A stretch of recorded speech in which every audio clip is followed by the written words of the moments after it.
Hello and नमस्कार मेरे प्यारे साथियों। उम्मीद है आप सब ठीक होंगे, अच्छे होंगे। आज हम एक नए टॉपिक के साथ आए हैं जिसमें हम जानेंगे नकदी फसलों के बारे में। आपसे एक छोटी सी रिक्वेस्ट है कि हमारे चैनल को ज़रूर सब्सक्राइब करें, वीडियो को लाइक करें और अपनी तैयारी को आगे बढ़ाते रहें, पढ़ते रहें। तो चलिए शुरू करते हैं आज हम नकदी फसलों के बारे में।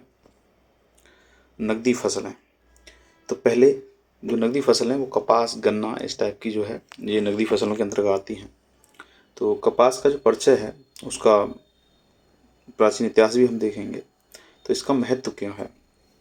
देखिए, भारत में कपास दूसरी प्रमुख मुद्रादायनी फसल है। मुद्रा यानी कि नकदी फसल है ये। इससे देश के सबसे बड़े सूती वस्त्र उद्योग को कच्चा माल प्राप्त होता है। जो हमारे यहाँ सूती वस्त्र जो उद्योग लगे हुए हैं उनमें कच्चा माल जो प्राप्त होता है वो कपास से ही प्राप्त होता है। ठीक है।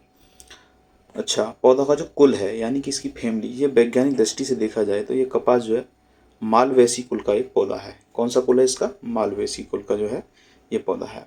अच्छा, कपास की जो प्रजातियां और ऐतिहासिक साक्ष्य के बारे में अगर हम देखें तो मूल रूप से दो प्रजातियां इसकी पाई जाती हैं। एक है आपका देशज कपास, ओल्ड वर्ल्ड कॉटन। दूसरा आपका अमेरिकन कपास जो कि न्यू वर्ल्ड कॉटन नाम से जानते हैं। अच्छा, कपास जो है भारत का एक देशज पौधा है। इसका इतिहास अत्यंत प्राचीन है। भारत के प्राचीन ग्रंथों जैसे कि ऋग्वेद और मनुस्मृति में भी इसका स्पष्ट उल्लेख मिलता है। तो प्राचीन कैसे? हमारे जो ऋग्वेद और मनुस्मृति में है तो उसमें भी इसका उल्लेख मिला है। ठीक है। एक और गौरवपूर्ण तथ्य यह है कि भारत में विश्व का पहला देश है जहां कपास की संकर किस्म विकसित हुई है, जिसके परिणाम स्वरूप इसके उत्पादन में भारी वृद्धि दर्ज की गई है। संकर किस्म यानी हाइब्रिड वेराइटीज की विकसित की गई है और जिसकी वजह से भारी वृद्धि उत्पादन हो रहा है। ठीक है, आगे हम बढ़ते हैं। कपास की खेती के लिए जो आवश्यक भौगोलिक दशाएं हैं वो क्या हैं? देखिए, कपास की अच्छी पैदावार के लिए निम्न हम परिस्थितियों पर बात करते हैं, चर्चा करते हैं कि मिट्टी। पहली तो आपकी मिट्टी।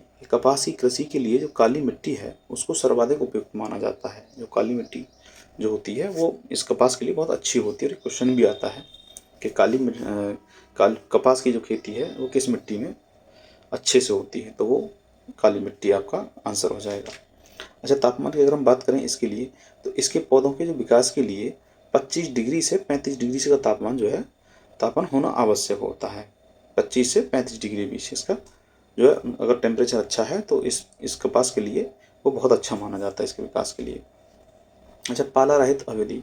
तो पाला रहित अवधि में कहते हैं कि कपास की जो फसल के लिए सबसे महत्वपूर्ण शर्त यह है कि इसमें 210 दिन की पाला एवं ओला रहित अवधि होनी चाहिए। यानी कि पाला नहीं पड़ना चाहिए और ओले नहीं पड़ने चाहिए। ठीक है, तो ये फसल बहुत ही अच्छी से हो जाती है। जलवायु की अगर हम बात करें तो फसल के समय स्वच्छ आकाश, तेज व चमकदार धूप की हमें ज़रूरत होती है। और वार्षिक वर्षा की अगर हम बात करें तो इसके लिए 75 से 100 सेंटीमीटर वार्षिक वर्षा की जो है आवश्यकता होती है।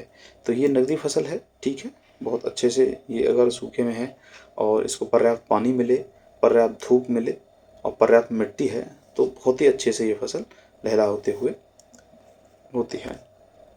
अगले आते हैं कृषि क्षेत्र और प्रमुख उत्पादन राज्य। कृषि क्षेत्र के इसके आंकड़े क्या हैं? देखो, आर्थिक समीक्षा वर्ष 2021-22 के जो अनुसार 2021 में भारत में प्रमुख फसलों के संदर्भ कपास की जो खेती है वो कुल 13 मिलियन हेक्टेयर क्षेत्र पर की गई है। कितनी? 13 मिलियन हेक्टेयर। ठीक है, भारत में। अच्छा, प्रमुख उत्पादन क्षेत्र और शीर्ष राज्य इसमें क्या है? भारत का जो उत्तर पश्चिमी व पश्चिमी भारत है वो कपास का प्रमुख उत्पादक क्षेत्र माना जाता है। ठीक है, उत्तर पश्चिमी भाग और पश्चिमी भारत कपास के लिए बहुत ही उपयुक्त है ये वाला। ठीक है, आर्थिक समीक्षा के अनुसार वर्ष 2019-20 में कपास उत्पादन के शीर्ष जो 3 राज्य हैं वो हैं महाराष्ट्र, गुजरात और तेलंगाना। अगर जो है उत्पादन के दृष्टि से अगर हम देखेंगे तो पहला स्थान महाराष्ट्र का आएगा, दूसरा गुजरात का और तीसरा तेलंगाना का। ठीक है, आगे बढ़ते हैं। राज्यों के विशेष तथ्य और कपास की विशेषताएं। ठीक है, तथ्य क्या है और कपास की विशेषता क्या है? अच्छा, महाराष्ट्र और श्वेत स्वर्ण। इसमें क्या है कि महाराष्ट्र में काली मिट्टी का व्यापक विस्तार पाया जाता है। जो हम जानते हैं कि कपास की कृषि के लिए सर्वाधिक उपयुक्त मिट्टी होती है। इसी प्रचुर उत्पादन के कारण कपास को महाराष्ट्र में श्वेत स्वर्ण या सफ़ेद सोना के नाम से जाता है। महाराष्ट्र में जो है जो मिट्टी है वो काली मिट्टी ज़्यादा पाई जाती है, और जब काली मिट्टी ज़्यादा होगी तो मात्रा ज़्यादा होगी तो जाहिर सी बात है वहाँ कपास भी ज़्यादा होगी, इसीलिए वहाँ श्वेत स्वर्ण या सफ़ेद सोना के नाम से भी इसको कपास को जानते हैं। ठीक है।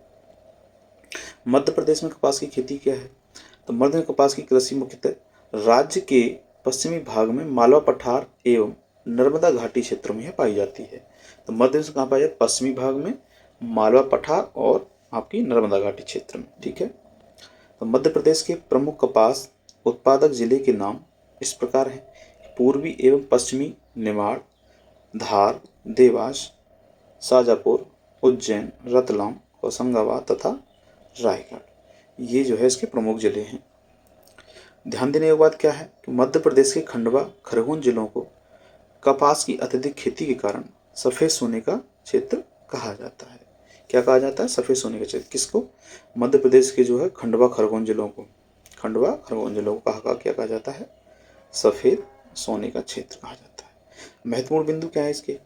अंत में हम याद रखने योग्य तथ्य ये हैं कि वाणिज्यिक रूप से उपयोग किए जाने वाले कपास के रेशे कपास के बीज से है जो है प्राप्त होते हैं। ठीक है। तो ये थी आज की हमारी क्लास। कैसी लगी बिल्कुल ज़रूर आप कमेंट करें, वीडियो को लाइक करें, शेयर करें और प्लीज़ सब्सक्राइब हमारे चैनल को ज़रूर करें। तो ठीक है, आज के लिए इतना ही। थैंक यू एंड जय हिंद।